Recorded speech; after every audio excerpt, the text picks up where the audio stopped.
अब हम लोग पूर्ण संख्याओं में गुणन का प्रगुण पढ़ेंगे, गुणा की विशेषताएं पढ़ेंगे कि पूर्ण संख्याओं में गुणा से संबंधित क्या क्या विशेषताएं पाई जाती हैं। आइए सबसे पहले हम लोग पहली विशेषता देखें। जैसा कि आप जानते हैं कि यह पूर्ण संख्या का समूह है, पूर्ण संख्या का वर्ग है, समूह कह लीजिए, वर्ग कह लीजिए, चाहे ग्रुप कह लीजिए। 0 1 2 3 4 5 6 7 8 9 ऐसे अनंत तक यह पूर्ण संख्या का समूह है, पूर्ण संख्या का ग्रुप है। इस ग्रुप का हम नाम देते हैं पूर्ण संख्या।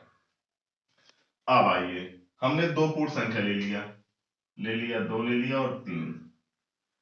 गुणन की विशेषता पढ़ने जा रहे हैं तो हम गुणा की प्रक्रिया करेंगे, कर दिया, गुणनफल आ गया 6।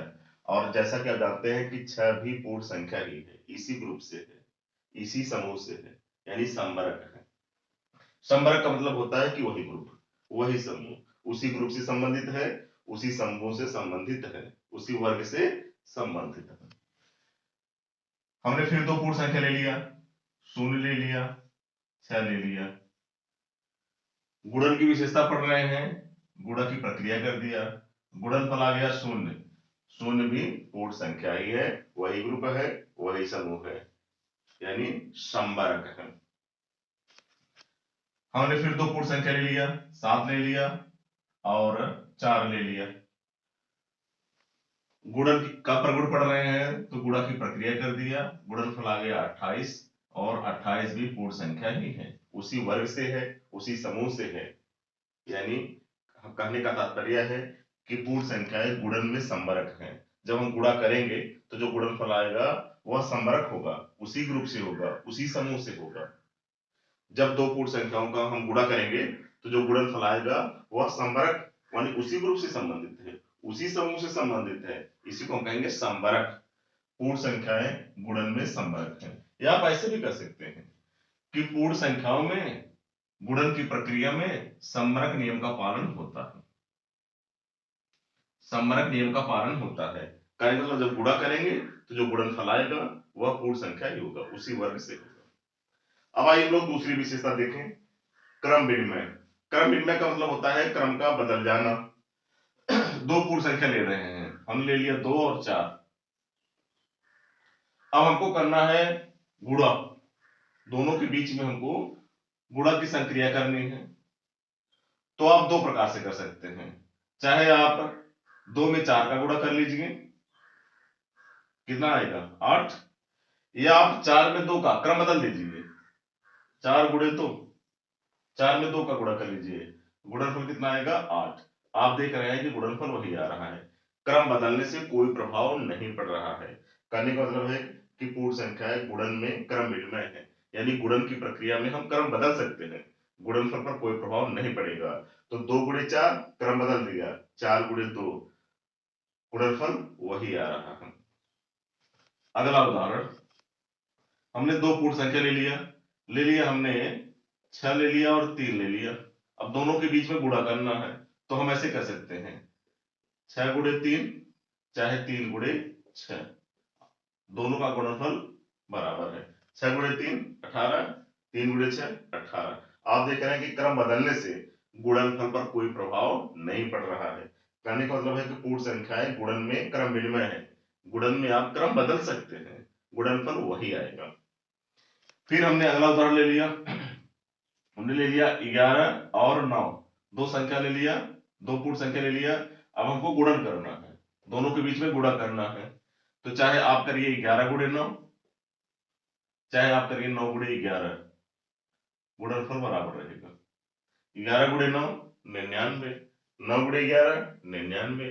आप देख रहे हैं कि क्रम बदलने से गुणनफल पर कोई प्रभाव नहीं पड़ रहा है। कहने का मतलब यह है कि पूर्ण संख्याएं गुणन में क्रम विनिमय है, गुणन में क्रम विनिमय नियम का पालन होता है, गुणन में आप चाहें तो क्रम बदल सकते हैं। तो क्रम विनिमय नियम का पालन गुणन में होता है। अब आइए साचर। साचर साचर का मतलब होता है साथ साथ। तीन पूर्ण संख्या ले लीजिए, तीन पूर्ण संख्या ले लीजिए, ले लिया हमने, 2 ले लिया, 4 ले लिया और 5 ले लिया। अब हमको गुणा का प्रगुण पढ़ रहे हैं तो गुणा करना है, गुणा की संक्रिया करना है। तो दो तरीके से आप कर सकते हैं, चाहे तो आप 2 और 4 को साथ साथ ले लीजिए, ले लिया, 2 और 4 को साथ ले लिया, 2 चौक 8, 5 का गुणा किया 40 आ गया। या भी कर सकते हैं कि आप जो है 4 और 5 को साथ साथ ले लीजिए, 4 और 5 को साथ साथ ले लीजिए, 4 गुणे 5 20 हो गया, 2 का गुणा करेंगे 40। आप देख रहे हैं कि गुणनफल पर कोई प्रभाव नहीं पड़ रहा है। तो चाहे आपने पहली संख्या और दूसरी संख्या को साथ साथ ले लिया, साचर कर लिया, या आप दूसरी और तीसरी को आपने साथ साथ ले लिया, साचर कर लिया, गुणनफल पर कोई प्रभाव नहीं पड़ता है। कहने का मतलब है कि पूर्ण संख्याएं गुणन में साचर है, गुणन की प्रक्रिया में आप किसी को भी साथ साथ ले सकते हैं, गुणनफल पर कोई प्रभाव नहीं पड़ेगा। एक और उदाहरण देखिए, 3 पूर्ण संख्या हम ले रहे हैं, हमने ले लिया 6 ले लिया, 2 ले लिया और 8 ले लिया। अब हमको गुणन करना है, गुणन का प्रगुण पढ़ रहे हैं तो हमको गुणन करना है। तो गुणन करने में आप चाहें तो पहली और दूसरी को साथ साथ ले लीजिए, या आप दूसरी और तीसरी को साथ साथ ले लीजिए, गुणनफल पर कोई प्रभाव नहीं पड़ेगा। तो ले लीजिए, हमने ले लिया पहली बार पहली और दूसरी को साथ साथ, 6 दूनी 12, 12 अट्ठे 96, गुणनफल आ गया 96। अब की बार हमने दूसरी और तीसरी को साथ लिया, ले लीजिए, ले लिया हमने, 2 8 16, 16 छक्का 96। आप देख रहे हैं कि गुणनफल पर कोई प्रभाव नहीं पड़ रहा है। कहने का मतलब है कि जब हम 3 पूर्ण संख्या को गुणा करने चल रहे हैं तो हम पहली और दूसरी को चाहे साथ साथ ले लें, चाहे दूसरी और तीसरी को साथ साथ ले लें, चाहे जिसको हम साथ साथ ले लें, साचर का मतलब होता है साथ साथ, गुणनफल पर कोई प्रभाव नहीं पड़ेगा, गुणनफल पर कोई प्रभाव नहीं पड़ेगा। इसको आप ऐसे भी कह सकते हैं कि पूर्ण संख्याएं गुणन में साचर है, गुणन में साचर है। कहने का मतलब है कि गुणन में साचर नियम का पालन होता है, गुणन में साचर नियम का पालन होता है। अब है गुणन का तत्समक अवयव। जैसे आपने पढ़ा था योग का तत्समक अवयव, वैसे हम देखेंगे गुणन में, गुणा की प्रक्रिया में तत्समक अवयव क्या है। गुणन का तत्समक अवयव है 1, गुणन में तत्समक अवयव कितना है, 1 होता है।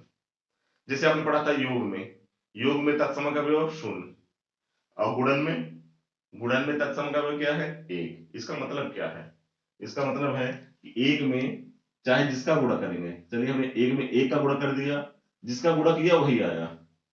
1 में हमने 2 का गुणा कर दिया, जिसका गुणा किया वही आया। 2 का गुणा किया 2 ही आ रहा है। 1 में हमने 7 का गुणा कर दिया, 7 ही आ रहा है, जिसका गुणा कर रहे हैं वही आ रहा है। तत्समक अवयव का मतलब यही है कि वही आएगा, गुणन का है तो गुणा करने पर वही आएगा। अगर योग होता तो हम कहते कि जोड़ने पर वही आएगा, जैसे आपने वहां पर देखा था।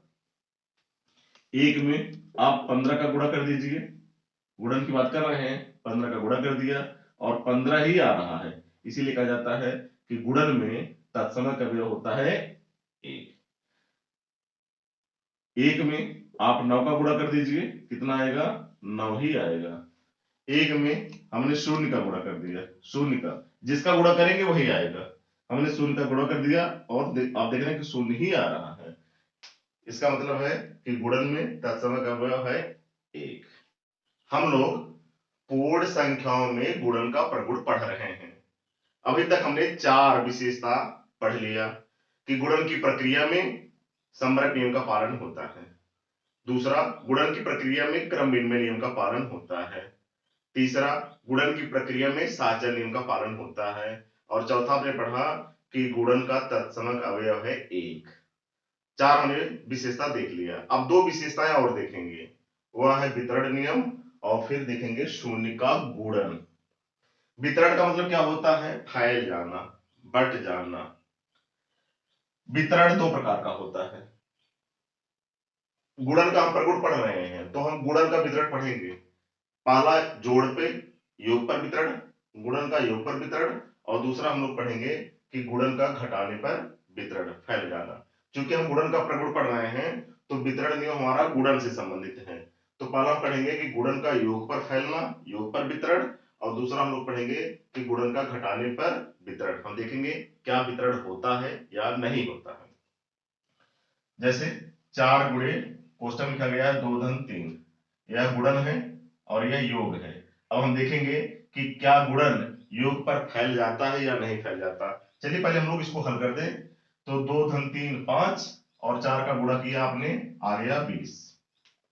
अब आइए हम लोग फैला के देखें, गुणन का योग पर वितरण करके देखें। तो 4 गुणे 2 धन 4 गुणे 3, हमने वितरण कर दिया, गुणा का वितरण कर दिया, यानी 4 का गुणा इसके भी साथ कर दिया और 4 का गुणा इसके भी साथ कर दिया। जोड़ की प्रक्रिया में हमने वितरण कर दिया। अब देखिए क्या आता है, उत्तर क्या आता है। 4 गुणे 2 8, 4 गुणे 3 12, 8 धन 12 आ गया 20। आपने क्या देखा, आपने देखा कि गुणन का योग पर वितरण हो जाता है, गुणा योग पर फैल जाता है। एक उदाहरण और देखते हैं। हमने लिया 6 गुणे 3 धन 4। अब हम देखेंगे कि क्या गुणन गुणन की प्रक्रिया योग पर जोड़ पर फैल जाती है या नहीं, वितरित हो जाती है या नहीं। तो चलिए 3 4 7, 6 का गुणा कर दीजिए, 42 आ गया। अब हम लोग फैला के देखेंगे। तो 6 का हम वितरण कर रहे हैं, योग पर फैला दे रहे हैं, तो हो गया 6 गुणे 3, 6 का गुणा हमने इसके साथ कर दिया, धन 6 का गुणा हमने 4 के साथ कर दिया, 6 गुणे 4। देखिए कितना आ रहा है, 6 गुणे 3 18 आ गया, धन 6 गुणे 4 24 आ गया। जोड़ दीजिए, 8 4 12, 2 1 3 1 4, 42 आ गया। आप देख रहे हैं कि गुणा जो है वह योग पर फैल जा रहा है। अब हम लोग यह देखेंगे कि क्या गुणन का घटाने पर भी वितरण होता है या नहीं, क्या गुणा घटाने पर फैल जाता है या नहीं। चलिए हमें एक छोटा सा उदाहरण लेते हैं। 4 गुणे 3 ऋण 2, 3 ऋण 2 1, 4 का गुणा करिए, आ गया 4। अब हम लोग इसको फैला के देखेंगे। फैला दीजिए घटाने पर, तो 4 का गुणा हमने कर दिया इसके साथ, ऋण 4 का गुणा कर दीजिए 2 के साथ, हमने फैला दिया। गुणन का वितरण कर दिया हमने, घटाने पर गुणन का हमने वितरण कर दिया। अब देखिए क्या आता है, 4 गुणे 3 12, ऋण 4 गुणे 2 8, 12 में से 8 निकाल दीजिए, 4 4 आ गया। कहने का मतलब है कि जो गुणन है वह घटाने पर फैल जाता है, घटाने पर वितरण हो जाता है। एक और उदाहरण देखते हैं, एक और उदाहरण से बात को स्पष्ट करते हैं। हमने लिया 7 गुणे 5 ऋण 1, देखिए कितना आएगा, 5 में से 1 निकाल दीजिए 4, 7 का गुणा कर दीजिए 28। अब फैला के देखिए, देखिए फैला के देखिए कि क्या होता है। चलिए गुणन का घटाने पर वितरण कर दीजिए। तो 7 गुणे 5, 7 का गुणा हमने 5 के साथ कर दिया, ऋण 7 गुणे 1, 7 का गुणा हमने 1 के साथ कर दिया।